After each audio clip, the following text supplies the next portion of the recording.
Y, eso, Stephen King, 1986. Cuando Elmer Curtier inauguró el Falcón, en 1973, pensaba que su clientela estaría compuesta, principalmente, por los pasajeros del autobús. La terminal vecina recibía a 3 líneas diferentes. Pero lo que no se le ocurrió fue que muchos de los pasajeros eran mujeres o familias remolcando niños pequeños. Entre los otros, muchos llevaban sus propias botellas y no bajaban nunca del autobús. Quienes lo hacían eran, habitualmente, soldados o marineros que solo querían 1 o 2 vasos de cerveza. Después de todo, nadie suele emborracharse en una parada de 10 minutos. Curtier empezó a descubrir alguna de esas grandes verdades hacia 1977, pero por entonces ya era demasiado tarde, estaba endeudado hasta las cejas y no podía salir del saldo en rojo. Se le ocurrió incendiar el negocio para cobrar el seguro, pero probablemente lo atraparían, a menos que contratara a un profesional para que le prendiera fuego, y no tenía ni idea de dónde podría contratarse un incendiario profesional. En febrero de ese año decidió esperar hasta el 4 de julio, si por entonces las cosas no pintaban mejor, iría a la estación vecina para coger un autobús y ver qué se podía hacer en Florida. Pero en los 5 meses siguientes llegó una asombrosa y tranquila prosperidad al bar, que estaba pintado en negro y oro, con decoración de pájaros embalsamados. El hermano de Elmer Curtier había sido un aficionado a la taxidermia, especializado en aves, y él había heredado sus cosas después de su muerte. De pronto, en vez de servir 60 cervezas y 20 copas por noche, Elmer se encontró sirviendo 80 cervezas y 100 copas, 120, a veces, hasta 160. Su clientela era joven, cortés y casi exclusivamente masculina. Muchos de sus parroquianos vestían de modo extravagante, pero en esos años la vestimenta extravagante era casi reglamentaria. Elmer Curtier no se dio cuenta de que sus clientes eran casi exclusivamente homosexuales hasta 1981, poco más o menos. Si los habitantes de Derry le hubieran oído decir eso, habrían pensado que Elmer Curtier los tomaba por tontos, pero era la absoluta verdad. Como en el caso del marido engañado, fue prácticamente el último en enterarse, y por entonces ya no le importaba. El bar estaba dando dinero, y aunque había otros 4 en Derry que daban ganancia, solo en el Falcón no había parroquianos revoltosos que demolieran periódicamente el local. Para empezar, no había mujeres por las que pelearse, y esos hombres, maricas o no, parecían haber descubierto algún secreto para llevarse bien que sus equivalentes heterosexuales desconocían. Una vez consciente de las preferencias sexuales de sus parroquianos, Elmer comenzó a oír relatos escalofriantes sobre el Falcón. Por todas partes, circulaban desde hacía años, pero hasta entonces, Curtier no había tenido noticia de ello. Los narradores más entusiastas de esas anécdotas, según llegó a notar, eran hombres que no se habrían dejado llevar al Falcón ni a punta de pistola por miedo a perder todos los músculos de sus muñecas o algo parecido. Sin embargo, parecían sumamente enterados. Según esos relatos, en una noche cualquiera se veía allí a hombres que bailaban abrazados, frotándose las pales allí mismo, en la pista de baile, a hombres que se besaban en la boca, sentados a la barra, a hombres que hacían porquerías en los aseos. Supuestamente, en la trastienda se podía pasar un rato en la Torre del Poder. Allí había un tipo grandote, con uniforme nazi, que tenía el brazo engrasado casi hasta el hombro y que se ocupaba de uno con mucho gusto. En realidad, ninguna de esas cosas era cierta. Si alguien desde la estación para aplacar la sed con una cerveza o una copa, no veía nada fuera de lo común. Había muchos hombres, eso sí, pero lo mismo pasaba en miles de bares de obreros de todo el país. La clientela podía ser gay, pero gay no quiere decir estúpido. Si querían hacer algunas locuras, iban a Portland. Y si querían hacer locuras gordas, como en las películas, iban a Nueva York o a Boston. Derry era una ciudad pequeña y provinciana. Su pequeña comunidad homosexual conocía bien la sombra bajo la cual existía. Don Haggerty llevaba 2 o 3 años concurriendo al Falcón, cuando, aquella noche de marzo de 1984, apareció por primera vez con Adrian Mellon. Hasta entonces había sido de los que gustan variar, rara vez se presentaba con el mismo acompañante más de 5 o 6 veces. Pero hacia fines de abril, hasta el propio Elmer Curtier, a quien le importaban muy poco esas cosas, notó que Haggerty y Mellon se estaban tomando la relación en serio. Haggerty trabajaba como dibujante para una empresa de ingenieros, en Bangor. Adrian Mellon era escritor independiente, publicaba cuando y donde podía, en revistas de compañías aéreas, en publicaciones íntimas, en diarios provincianos, suplementos de minicels o revistas de sexo. Estaba escribiendo una novela, pero tal vez no era algo serio, porque llevaba trabajando desde su tercer año de universidad, hacía ya 12. Había ido a Derry para escribir un artículo sobre el canal por comisión del New England Baigües, una lustrosa publicación quincenal que aparecía en Concord. Adrian Mellon había aceptado el encargo porque así podía sacarle al Baigües dinero para 3 semanas de gastos, incluyendo una bonita habitación en el Derry Townhouse, y reunir todo el material necesario en 5 días, como mucho. Dedicaría las otras 2 semanas a reunir material suficiente para 3 o 4 artículos regionales más. Pero en ese periodo de 3 semanas conoció a Don Haggerty y en vez de volver a Portland al terminar sus 3 semanas, buscó un pequeño apartamento en una calle discreta. Solo vivió allí 6 semanas antes de irse a vivir con Don Haggerty. Ese verano, según dijo Haggerty a Harold Gardner y a Jeff Reeves, fue para Adrian el más feliz de su vida. Habría debido saberlo, dijo, habría debido saber que, si Dios tiende una alfombra a los tíos como él, es solo para arrancársela debajo los pies. La única sombra, dijo, era el extravagante fanatismo con que Adrian se había apegado a Derry. Tenía una camiseta con la leyenda Menes bonito, Derry, genial, y una chaqueta del equipo Los Tigres de Derry, del instituto local, y el sombrero, por supuesto. Haggerty aseguraba que esa atmósfera le resultaba vital y vigorizantemente creativa. Tal vez había algo de cierto en eso, pues Adrian había sacado la novela, que languidecía en un baúl, por primera vez en casi un año. Entonces, ¿era cierto que estaba trabajando en ella? Preguntó Gardner a Haggerty. En realidad no le importaba, pero quería mantenerlo hablando. Sí, sacaba página tras página. Decía que tal vez fuera una novela horrible, pero al menos no sería horrible y además inconclusa. Esperaba terminarla para su cumpleaños, en octubre. No sabía, por supuesto, cómo es Derry, en realidad.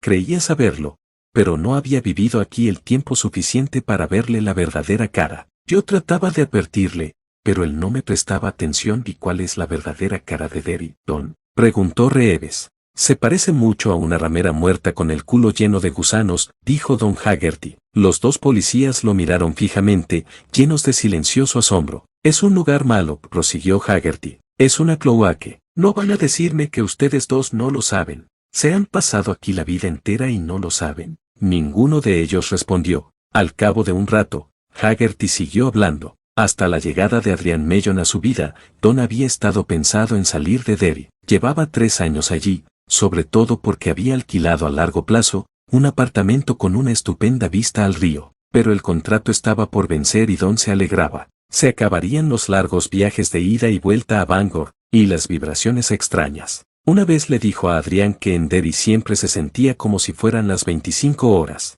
A Adrian podía parecerle una ciudad estupenda, pero a Don le daba miedo. No solo por la cerrada fobia contra los homosexuales, actitud claramente expresada tanto en los sermones del predicador como en las leyendas pintarrajeadas en Bassey Park, pero este era un detalle que había podido señalar con toda claridad.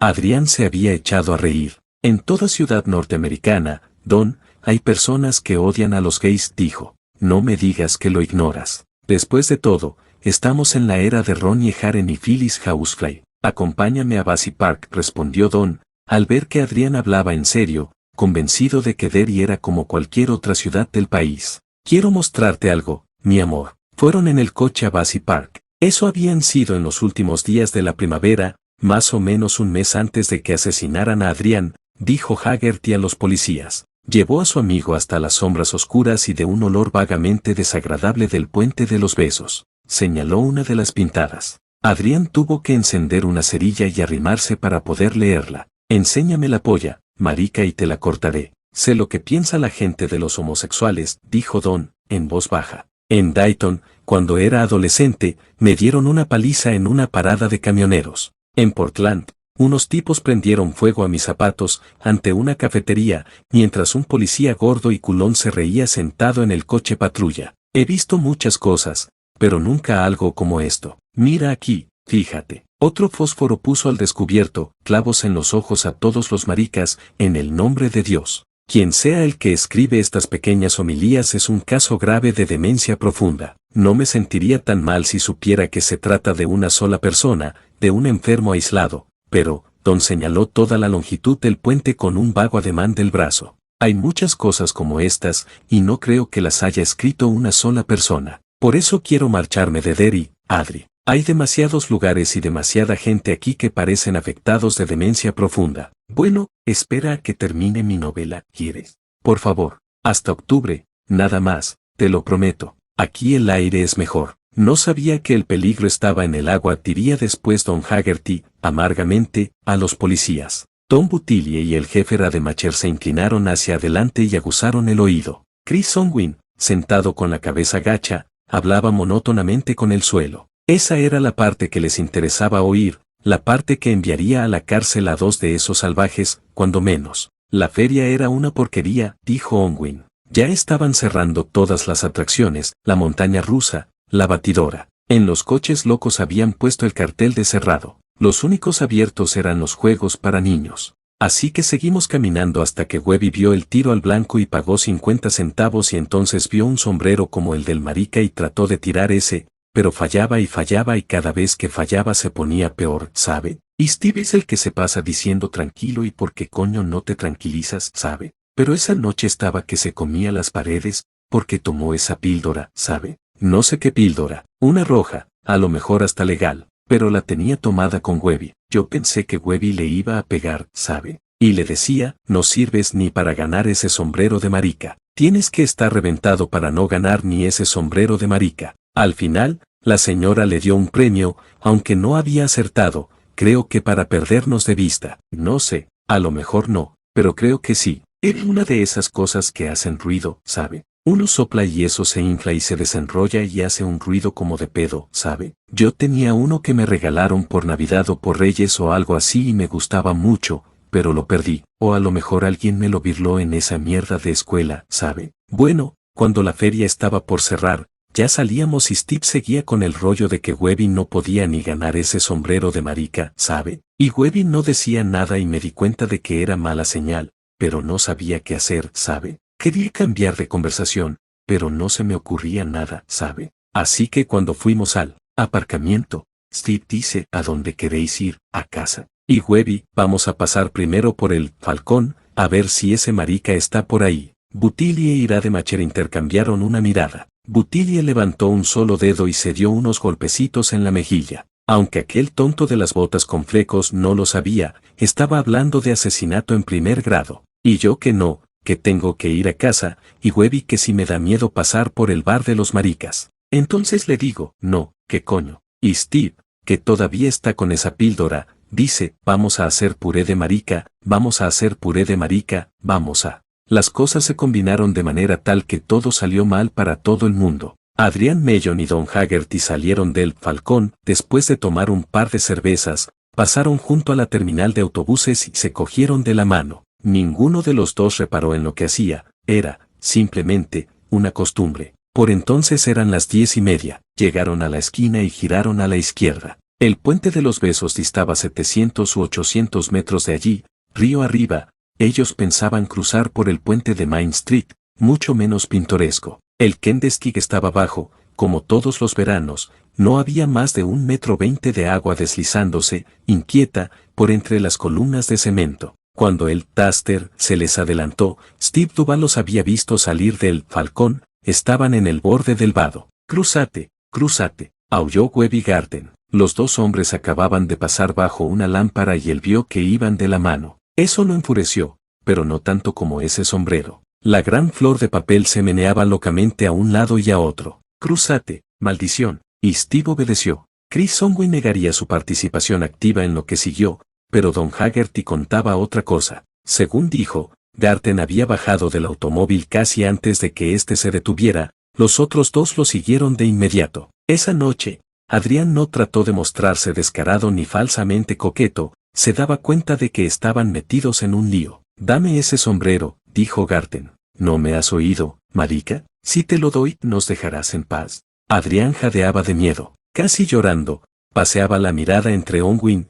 Duval y Garten, aterrorizado. Tú dame esa mierda. Adrián se lo entregó. Garten sacó una navaja del bolsillo y lo cortó en dos. Después de frotarse los trozos contra el fondillo de los vaqueros, los dejó caer a sus pies y los pisoteó. Don Haggerty retrocedió un poco, mientras los muchachos dividían su atención entre Adrián y el sombrero. Dijo que estaba tratando de divisar un policía. Ahora nos dejas en, comenzó Adrián. Fue entonces cuando Garten lo golpeó en la cara arrojándolo contra la barandilla del puente, que le llegaba a la cintura. Adrián gritó, llevándose las manos a la boca. Por entre los dedos asomó la sangre, chorreante. Adri, gritó Haggerty, y se adelantó otra vez a la carrera. Duval le puso una zancadilla. Garten le asestó una patada en el estómago, arrojándolo a la carretera. Pasó un automóvil. Haggerty se incorporó sobre las rodillas y lo llamó con un grito, pidiendo ayuda. No aminoró la marcha. Según dijo a Gardner y Reeves, el conductor ni siquiera giró la cabeza. «Cállate, marica», dijo Duval y le dio otra patada en la cara.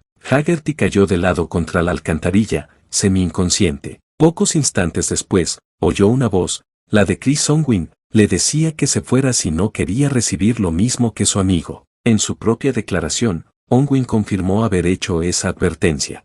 Haggerty oyó golpes sordos y gritos de su amante. Adrián parecía un conejo cogido en una trampa, dijo a la policía. Él se arrastró hacia la esquina, hacia las luces de la terminal de autobuses. Cuando estuvo a cierta distancia, se volvió a mirar. Adrián Mellon, que medía poco más de 1,60 m y podía pesar 60 kilos con abrigo pesado, pasaba de Garten a Duval y de Duval a Onwin, en una especie de juego a tres bandas. Su cuerpo flojo parecía un muñeco de trapo, lo estaban moliendo a puñetazos, desgarrándole las ropas. Mientras él miraba, dijo, Garten le golpeó en la entrepierna. Adrián tenía el pelo sobre la cara, de la boca le brotaba sangre, empapándole la camisa. Webb y Garten llevaba dos gruesos anillos en la mano derecha, uno era de la secundaria de Derry, en el otro, que había hecho en la clase de taller, sobresalían las letras de B, eran las iniciales de The Apex, un conjunto de heavy metal que él admiraba mucho. Los anillos habían partido el labio superior de Adrián destrozándole 3 dientes a la altura de la encía. ¡Socorro!,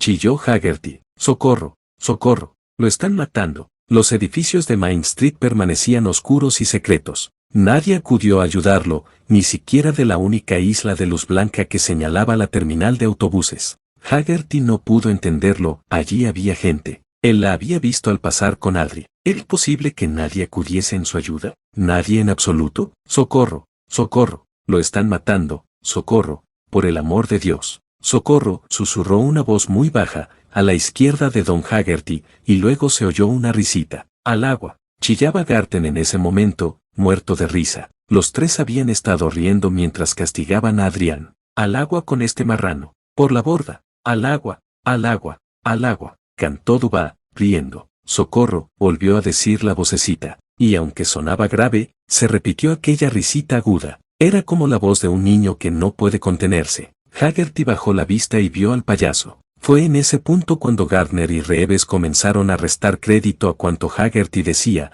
pues el resto fue un delirio de lunático. Más tarde, sin embargo, Harold Gardner se encontró vacilando. Al descubrir que el muchacho Onwin también había visto a un payaso, al menos, eso decía, tuvo sus dudas. Su compañero no las tuvo, al menos, jamás las reconoció. El payaso, dijo Haggerty, parecía una mezcla de Ronald McDonald y Bozo, aquel viejo payaso de la tele, al menos, eso pensó en un principio. Eran los Mechens de pelo color naranja los que le llevaban a esa comparación. Pero más tarde, al pensarlo mejor, se dijo que el payaso no se parecía a ninguno de aquellos dos. La sonrisa pintada sobre el maquillaje blanco no era color naranja sino rojo, y sus ojos despedían un extraño brillo plateado. Lentes de contacto, quizá. Pero una parte de él había pensado entonces, y seguía pensando, que tal vez aquellos ojos tenían, en verdad, el color de la plata. Llevaba un traje abolsado, con grandes botones color naranja. En las manos llevaba guantes de caricatura.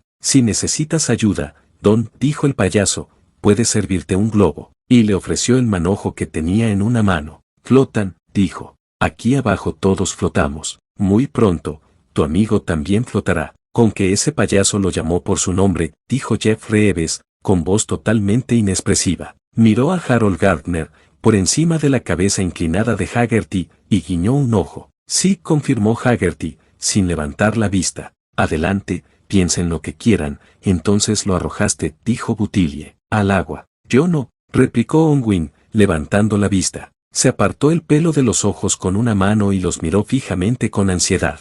Cuando vi que lo decían en serio, traté de apartar a Steve Tyrone. Temí que el marica se hiciese daño. Hasta el agua hay como 3 metros. Había 6 metros 90. Uno de los hombres de Rademacher ya había tomado la medida, pero él estaba como loco. Los dos seguían gritando, al agua, y lo levantaron. Webby lo sostenía por los brazos y Steve por el culo, cuando Haggerty vio lo que intentaban hacer corrió hacia ellos, gritando a todo pulmón, no, no, no. Chris Onwin lo empujó hacia atrás. Haggerty cayó hecho un bulto, rechinando los dientes. ¿Quieres ir al agua tú también?, susurró. Mejor sal corriendo, nene. Arrojaron a Adrian Mellon por el puente, al agua. Haggerty oyó el chapuzón. Larguémonos, exclamó Steve Duba. Él y Webby ya retrocedían hacia el automóvil. Chris Onwin se acercó a la barandilla para mirar. Vio primero a Haggerty que bajaba resbalando, a manotazos, por el terraplén lleno de hierbas y sembrado de basura, hacia el agua. Luego vio al payaso. El payaso estaba sacando a Adrián por el otro lado,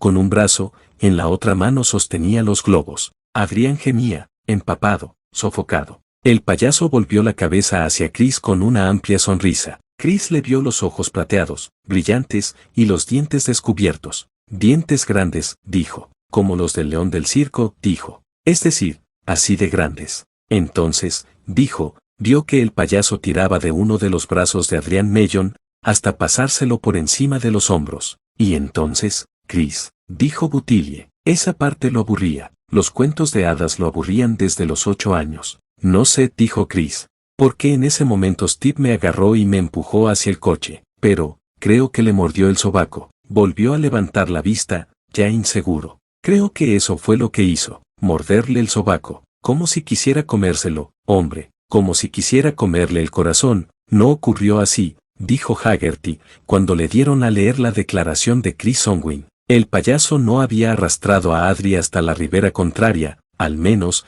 él no lo había visto, y podía asegurar que, a esas alturas, había sido algo más que un observador desinteresado. A esas alturas estaba fuera de sí. ¿Qué coño? El payaso, dijo, estaba de pie cerca de la ribera opuesta con el cuerpo chorreante de Adrián entre los brazos. El brazo derecho de Adri asomaba, tieso, por detrás de la cabeza del payaso. Y era cierto que la cara del payaso estaba contra la axila derecha de Adri, pero no lo mordía, estaba sonriendo. Haggerty le vio mirar por debajo del brazo de su amigo, sonriendo. El payaso apretó los brazos de Adrián y Haggerty oyó un crujir de costillas. Adri gritó, flota con nosotros, Don, dijo el payaso, con su boca roja y sonriente, y entonces señaló con una mano enguantada hacia debajo del puente. Contra la parte inferior del puente flotaban globos, no 10 ni 100 sino miles, rojos, azules, verdes, amarillos. Y en cada uno se leía, impreso, yo amo Derry. Bueno,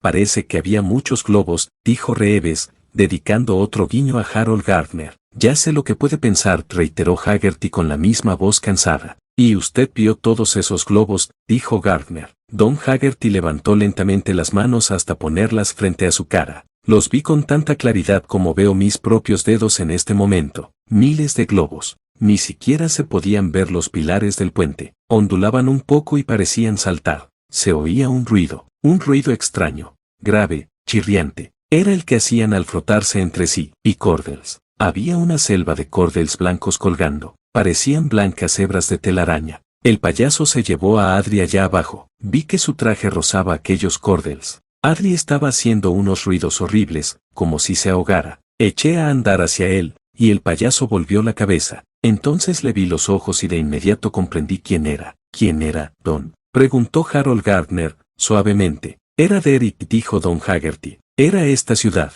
¿Y qué hizo usted entonces? Quiso saber Reeves. Eché a correr.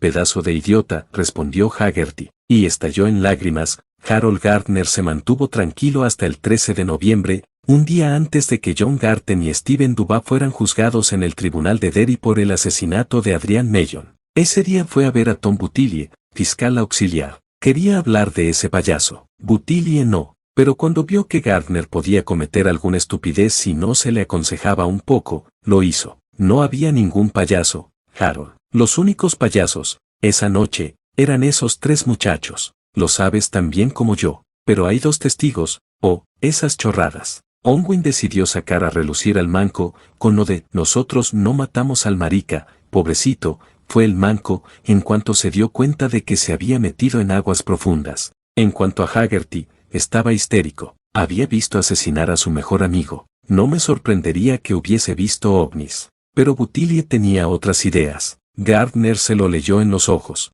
Eso de que el fiscal auxiliar esquivara la responsabilidad, lo irritó. Vamos, dijo. Estamos hablando de dos testigos independientes. No me vengas con mierda. ¿Quieres que hablemos de mierda? ¿Vas a decirme que crees en la existencia de un payaso vampiro bajo el puente de Main Street? Porque, para mí, eso sí que es una mierda. Bueno, no es eso lo que quiero decir, pero porque Haggerty vio 1.000.000.000 de globos allá abajo, todos con la misma leyenda que llevaba su amante en el sombrero. Porque eso también es mierda, para mí. No, pero, entonces, ¿para qué le das vueltas a todo esto? A ver si dejas de interrogarme a mí, rugió Gardner. Los dos describieron lo mismo, y ninguno de ellos sabía lo que el otro estaba diciendo. Buttilie estaba sentado a su escritorio jugando con un lápiz. En ese momento, dejó el lápiz, se levantó y se acercó a Harold Gardner. Aunque medía 12 centímetros menos, Gardner retrocedió un paso ante su enojo. ¿Quieres perder el caso, Harold? No, por sap. ¿Quieres que esos mierdas vivientes salgan en libertad? No, bien, perfecto. Ya que estamos de acuerdo en lo básico, te diré exactamente lo que pienso. Sí, probablemente había un hombre bajo el puente aquella noche. Tal vez hasta sea cierto que vestía de payaso, aunque, con todos los testigos a los que he interrogado, podría decirte que tal vez era un simple borracho o un vagabundo vestido con trapos viejos. Probablemente estaba allí buscando monedas caídas o restos de comida. Sus ojos hicieron el resto. Harold, ¿no crees que eso sí es posible? No lo sé, dijo Harold. Quería dejarse convencer, pero dada la exactitud de las dos descripciones, no lo creía posible. Y aquí vamos al fondo del asunto. No me importa si era Fofito o un tío vestido de tío Sam. Si introducimos a ese individuo en el caso, el abogado defensor se agarrará a eso con uñas y dientes antes de los que se tarda en decir Jack Robinson. Dirá que esos dos inocentes corderitos con el pelo recién cortado y los trajes nuevos, solo arrojaron a ese homosexual de Mellon desde el puente para jugar. Y señalará que Mellon todavía estaba con vida después de la caída,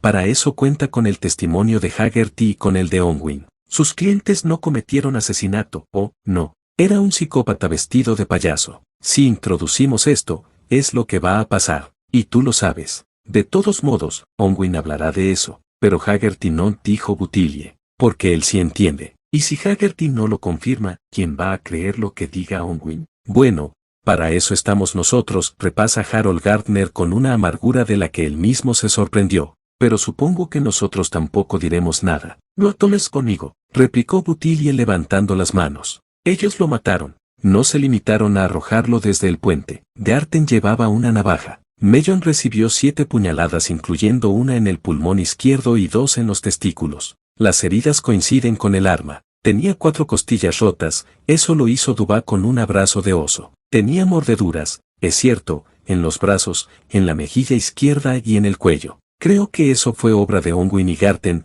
aunque solo una coincide claramente y probablemente no sirva como prueba. Y sí, faltaba un gran pedazo de carne en la axila derecha, y que, a alguno de ellos le gustaba morder de veras. Probablemente se excitó de lo lindo al hacerlo. Apostaría a que fue Garten, aunque jamás podremos probarlo. Y faltaba el lóbulo de una oreja. Buttilie se interrumpió fulminando a Harold con la mirada. Si dejamos que aparezca esa historia del payaso, será imposible encarcelarlos. ¿Eso es lo que deseas? Ya te dije que no. El tipo era una loca, pero no hacía daño a nadie, agregó Buttilie. Y paso a pasito aparecen esas 3 lacras sociales, con sus botas militares, y le quitan la vida. Los quiero en la cárcel, amigo. Y si me entero de que les rompen el culo, allá en el correccional de Tamesten, les enviaré una tarjeta diciéndoles que ojalá les hayan contagiado el SIDA. Muy feroz, pensó Gardner. Y esas condenas quedarán muy bien en tu currículum cuando te presentes para el puesto máximo dentro de 2 años. Pero se marchó sin decir más, porque él también quería verlos entre rejas. John Weber Garten fue declarado culpable de homicidio premeditado en primer grado y sentenciado a una pena de entre 10 y 20 años en el presidio de Tamesten. Stephen Bishop Dubá, convicto de homicidio en primer grado, recibió una condena de 15 años en la cárcel de Shawshank. Christopher Philip Unwin fue juzgado aparte, como delincuente juvenil y declarado culpable de homicidio en segundo grado. Fue sentenciado a 6 meses en el correccional de South Windham y quedó en libertad provisional, con la sentencia suspendida. Al escribirse esto, las 3 sentencias están bajo apelación. A Garten y a Dubá se les puede ver, en un día cualquiera, mirando a las chicas o jugando con monedas en Bassey Park, no lejos del sitio donde apareció el cadáver desgarrado de Mellon, flotando contra uno de los pilares, bajo el puente de Main Street. Don Haggerty y Chris Unwin han abandonado la ciudad. En el juicio principal, el de Garten y Dubá, nadie mencionó la existencia de un payaso.